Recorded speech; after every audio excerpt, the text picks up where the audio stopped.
Hi there, in today's video I'm going to show you another version of the magic knot that I like to use, and it's also sometimes referred to as the square knot, but it has to be done properly or else it will come apart. So I'm just going to use two different color of yarn for this demonstration, and here we go. So the best thing to remember when doing this is, and I'm going to link it in the description below, is you go right over left and then left over right. Those are the two things you need to remember. Okay, so the first thing you're going to do is you're going to take your yarn on the right and cross it over the yarn that's on the left, and then wrap it around so that both ends are pointing up. And I'm just going to give myself a little bit more tail here.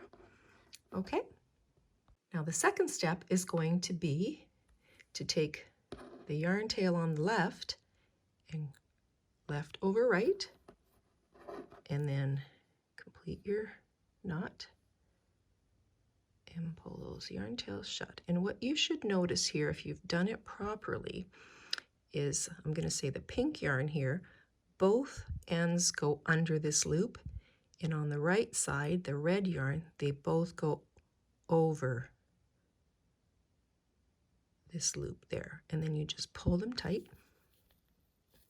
And I like to give the bottom one an extra tug, and then you would just proceed to cut these yarn tails off as close to the knot as you like.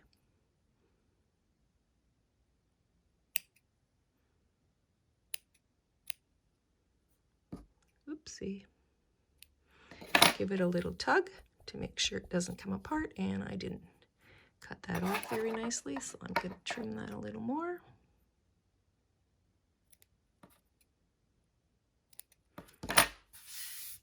And there you have it. Your knot is secure. And just another way, I think this one is a little bit, the knot feels a little smaller and hides in your project really well. I hope this helps you, and it's always good to know another way to make a nice little knot. So if you like this, please give me a thumbs up, give me your comments, and subscribe to my channel for more tips and tricks.